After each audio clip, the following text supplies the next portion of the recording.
Ақшаң болса, дүниенің түкпір-түкпіріне саяхаттай аласың, ал ақшаң жоқ болса, бір дүйімде қозғала алмайсың дегендей. Валюта, әдетте ақша деп аталады. Қазіргі қоғамда бағаны өлшеуге арналған құрал, ол меншік иелері мен нарық арасындағы айырбас құқығына қатысты келісім шарт. Қазіргі уақытта ақша біздің өміріміздің таптырмас затына айналды. Әлемде көптеген елдер мен валюталардың жүздеген түрлері бар. ақш доллары, фунт стерлинг, еуро қатарлы сияқты кейбір валюталар әлемде ең көп қолданылатын валюталар болып табылады. Оларды көптеген халықаралық транзакциялар мен валюталық резервтерден оңай көруге болады. Солай бола тұрса да, әлемде осы валюталардан да құнды ұлттық валюталар бар. Олар әлемге жақсы таныс емес, бірақ олар өте қымбат және валюта бағамы өте жоғары. Бүгін әлемде қай елдерде ең қымбат валюта бар екенін бірге қарастырайық.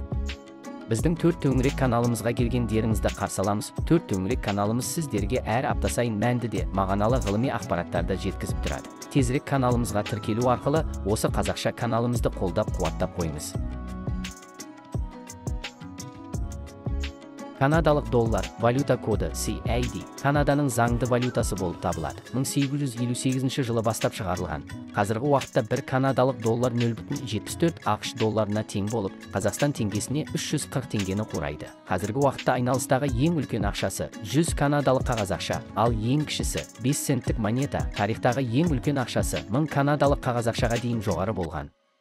Алайда ол ақшаны ұйымдасқан қылмыстық топтар жиі пайдаланылғандықтан 2000 жылы басып шығару тоқтатылды. Канада әлемдегі ең бай елдердің бірі, оның экономикасында қызмет көрсету саласы басым. Ел халқының 4-3 бөлігі қызмет көрсету саласында жұмыс істейді. Әлемдік дамыған елдер арасында алдыңғы қатарда тұрады. 2021 жылғы экономикалық еркіндік индексі бойынша Еуропа елдерінің көпшілігінен жоғары тұрып, әлемде 9-шы орында болды. Сонымен қатар адам дамуының индексі әлем бойынша 16-шы орында. Канадада табиғи ресурстарға, негізінен мұнай өнеркәсібіне бай, ол дамыған елдердің арасында. Энергия экспорттаушы санаулы елдердің бірі, дүние жүзіндегі мұнай қорының 13%-ін иеленіп, бұл әлемдегі мұнай қорының көптігі бойынша 3-ші ел, және таяу шығыс елдерінен тыс әлемдегі екінші ірі мұнай патшалығы болды. Жоғары дамыған экономика мен мол ресурстар Канаданы әлемнің үздік 10 экономикасының біріне айналдырып қана қойған жоқ. Сонымен қатар елде танымал канадалық ақшасы да әлемдегі негізгі 8 валютаның біріне айналды. ақш доллары, валюта коды USD, Америка құрама штаттары шығарған ресми валюта. Ең үлкен ақшасы 100 долларлық қағаз ақша, ал ең кішісі 1 центтік монета. 2023 жылдың қыркүйегіндегі жағдай бойынша бір ақш доллары 462 қазақстандық теңгеге балама. Құрлықтық құрама штаттар тәуелсіздік декларациясы жарияланғанға дейін қағаз ақшаны пайдалануды бастап қойған. Тарихты Массачусетс колониясы әскери операциялардың құнын жабу үшін өзінің алғашқы қағаз валютасын шығарған 1690 жылдардан бастауға болады. 300 жылға жуық тарихтан кейін, қазіргі уақытта айналыстағы ақш долларының көпшілігі 1929 жылдан бері шығарылған доллардың нұсқалары болып табылады. Әр жылдары шығарылған ақшаларда қазіргі заманғы қазынашылық хатшысының қолтаңбасы бар. ақш доллары купюрасының негізгі түстері қою сұр және жасыл. Банкноттарда ойып жазылған "Біз Құдайға сенеміз" деген ұраны Америка құрама штаттарының заңды ұлттық ұранынан алынған. Әртүрлі номиналдағы ақш доллары купюраларының алдыңғы және артқы жағында әртүрлі портрет пен цифрлар мен ғимараттар басылған. Соның ішінде президент, кабинет мүшелері, конгресс мүшелері, негізін қалаушылар, әскери жетекші қатарлылар бар. Артқы жағында Американың тәуелсіздік мемориалы немесе Америка құрама штаттарының мемлекеттік елтаңбасы басылған. Оны Америка құрама штаттарының әлемдік экономикадағы жетекші орнын ескере отырып істеген. ақш доллары халықаралық саудада ең көп қолданылатын валюталардың бірі болып табылады. Ол 2021 жылы дүниежүзілік валюта қорының 59,5%-ын құрады. Бұл валюталық резервтердің ең көп үлесі бар валюта және әлемдік резервтік валюта деген атаққа ие.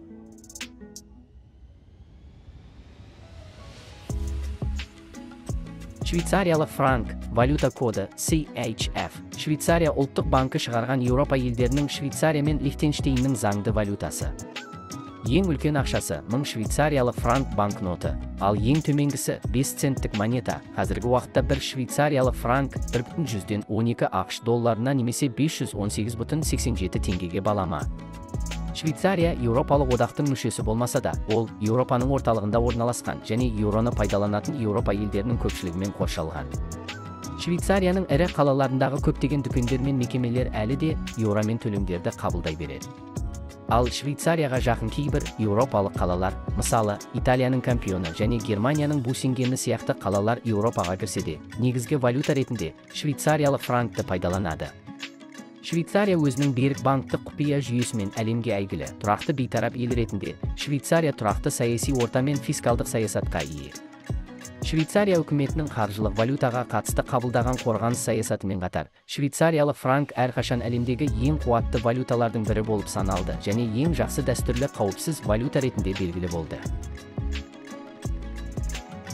Еуро – Еуропалық одақтағы 19 елдің ортақ валютасы. Оны Еуропалық елдерінің орталық банктері және Еуропалық орталық банк жүйесі бірлесіп басқарады. Валюта коды EUR. Ең үлкен ақшасы 500 еуролық банкнот, ал ең төменгі номиналы 1 центтік монета қазіргі уақытта 1 еуро 1,7 ақш долларына тең. Бұл теңгемен 495,55 теңгеге балама. Еуро банкноттарының әрбір номиналының дизайны барлық Еуропа елдерінде бірдей және барлық еуро монеталарының бет жағы да бірдей. Монетаның артқы жағындағы өрнектерін шығарған елі өзі дизайн жасайды, бірақ әртүрлі елдер жасаған монеталарды барлық аймақтарда қолдануға болады. Қазіргі уақытта еуро әлемнің 24 елі мен аймағының ресми валютасы болып табылады, және 28 ел мен аймақтың валюталарының бағамы еуроға байланысты. 330 миллионнан астам адам еуроны пайдалануда. Еуроодақтың 19 елінен басқа Еуропа құрлығындағы Андорра, Монако, Сан-Марино, Ватикан сияқты Еуропа одағында жоқ елдері де еуроны заңды төлем құралы ретінде пайдаланады. Еуромен бекітілген айырбас бағамы жүйесі бар валюталармен бірге еуро бүкіл әлем бойынша 480 миллион адамға әсер етеді және ақш долларынан кейінгі әлемдегі екінші ең үлкен резервтік валюта болып табылады. 2020 жылғы жағдай бойынша нарықта айналымда 1 триллион еуро бар. Бұл оны әлемдегі негізгі 8 валютаның біріне айналдырды. Кайман ақшасы Кайман аралдарының заңды төлем құралы болып табылады. Кодты KYD және оны Кайман аралдарының ақша органы шығарады. Ең жоғары ақшасы 100 Кайман ақшасы, ал ең төменгі номиналы 1 центтік монета. Кайман аралдары Кариб теңізінің солтүстік батысында орналасқан британдық колония. 3 аралдан тұратын ол әдетте Нью-Йорк, Лондон, Токио және Гонконгтан кейінгі әлемдегі 5-ші ірі қаржы орталығы ретінде белгілі. Бұл әйгілі салық баспанасы. Әлемдегі 25 ірі банктың барлығы дерлік Кайманда еншілес компаниялары бар. Аралдың қаржы саласының жалпы активтері 250 миллиард ақш долларынан асады. Кайман аралдары өзінің бірегей қаржылық саясатымен ірі компанияларды тартуды жалғастыруда. Мұнда тіркелген компанияларға ешқандай негізгі салықтарды декларациялау немесе төлеу қажет емес. Жеке тұлғалар, компаниялар немесе сенімгерлік индустрия үшін болсын, Кайман аралдары ешқандай салық алмайды. Арал сонымен қатар негізгі экономикалық көздері ретінде қаржы мен туризмге сүйенеді. Қазіргі уақытта Кайман доллары ақш долларымен бекітілген айырбас бағамы жүйесін қолданады. Бір Кайман доллары 1,2 ақш долларына тең, ол 555,57 теңгеге балама. Ол әлемдік валюта бағамы рейтингінде 6-ші орында. Сонымен қатар аралдар жамбасына шаққандағы жылдық кірісі 43.800 долларды құрайтын Кариб теңізінде 1-ші орында тұрады. Британ фунты британдық заңды валютаның бірлік атауы. Оны негізінен Англия банкі шығарады. Валюта коды GBP. Ол дүние жүзінде маңызды валюталық мәртебеге ие. Қазіргі уақытта 1 фунт шамамен 1,25 ақш долларына тең 576,52 қазақстандық теңгеге балама. Ең үлкен жоғары ақшасы 50 фунт, ал ең кіші номиналы 1 пенс монета 1 фунт 100 пенске тең. Барлық номиналдағы банкноттардың алдыңғы жағында британдық монархтың портреттері, ал әртүрлі номиналдағы банкноттардың артында британдық атақты адамдардың әртүрлі портреттері басылған. Ұлы Британия батыс Еуропада орналасқан жоғары дамыған капиталистік мемлекет. Онда көмір, табиғи газ және мұнай қоры көп. Ол әсіресе қару жасау, қаржы, кеме қатынасы, сақтандыру және іскерлік қызмет көрсету салаларында өте дамыған. Сонымен қатар, Ұлыбритания әлемде индустрияландыруды жүзеге асырған бірінші ел болды және бір кездері халықаралық қаржы индустриясында басым орынға ие болды. Бүгінгі таңда фунт айырбас бағамы бойынша ақш доллары мен еуроны басып озып, негізгі 8 валютаның ішінде ең қымбат валютаға айналды. Сонымен қатар ол осыдан бұрын халықаралық есеп айырысу бизнесінде ең көп қолданылатын валюта болған. Иордания динары GOD, кодтық атымен аталатын таяу шығыстағы Иордания елінің заңды валютасы. Ең жоғары ақшасы 50 динарлық банкнот, ал ең төменгі номиналы 1 пиастр монетасы. 1 динар 100 пиастрға балама. Иордания шағын мемлекет болғанымен, оның валютасы өте құнды. Қазіргі уақытта бір иордандық динар 1,41 ақш долларына, яғни Қазақстан бойынша 654,11 теңгеге тең. Иордания Батыс Азияда орналасқан. Ол Таяу Шығыс елі және мұнай корольдігі Сауд Арабиясымен көршілес болғанымен, бұл ел ресурсқа кедей, су тапшылығы ғана емес, сонымен қатар Таяу Шығыс мақтан тұтатын мұнай ресурстары да тапшы. Оның күшті экономикалық тірегі болмаса да, Иорданияның саяси тұрақтылығы мен күшті банк индустриясы ұлттық валюта үшін айтарлықтай тұрақтылықты қамтамасыз етті. Бұл Иорданияға өзінің аз ұлттық ресурстарымен жоғары ағыммен көтерілуге және ортадан жоғары табысы бар елге айналуға мүмкіндік берді. Бұл араб әлеміндегі ең еркін экономикалардың бірі. Иордания бастапқыда өзінің ұлттық валютасы ретінде Палестина фунтын пайдаланды. Ол сол кезде британдық фунтқа тең болды. Ол 1950 жылы ғана өзінің жеке валютасы динарды шығара бастады. Оны шығарғаннан кейінгі 20 жыл ішінде айырбас бағамы 1971 жылы Америка Құрама Штатының долларымен байланысқанға дейін британдық фунтқа тең болды. Ал 4 жылдан кейін бұл байланыс жойылды. Қазіргі уақытта ол әлемдегі валюта бағамының рейтингінде 4-ші орында тұр. Оман риалының валюта коды ОМР, ол Таяу Шығыстағы Оманның валютасы. Ең жоғары ақшасы 50 риал, ал ең төменгі ақшасы 5 пайса монетасы. 1 риал 1000 пайсаға балама. Қазіргі уақытта 1 риал 2,6 ақш долларына тең. Бұл Қазақстанда 1203,26 теңгеге тең. Оман Араб түбегінің оңтүстік шығыс жағалауында орналасқан. Араб түбегіндегі ең көне елдердің бірі. Оманның жер көлемі шағын болғанымен, мұнай мен табиғи газ ресурстарға өте бай. Жалпы экономикалық деңгей Таяу Шығыс елдерінде алдыңғы қатарда, және дүниежүзілік банк оны жоғары кірісті топ ретінде қарайды. Мұнайдың ішкі экономика мен валютаға әсерін азайту мақсатында, Оман экономиканы әртараптандыруға бет бұруда. Үкімет отандық өндірісті, туризмді және логистика салаларын дамытуға міндеттеледі. 2010 жылы ол Біріккен Ұлттар ұйымының соңғы 40 жылдағы әлемдегі ең дамыған елі ретінде бағаланды және салыстырмалы түрде бай және тұрақты араб еліне айналды. 2017 жылы жаһандық бейбітшілік индексінде 70-ші орынға ие болған Оман риалы жаһандық валюта бағамы рейтингінде де 3-ші орынға ие болды.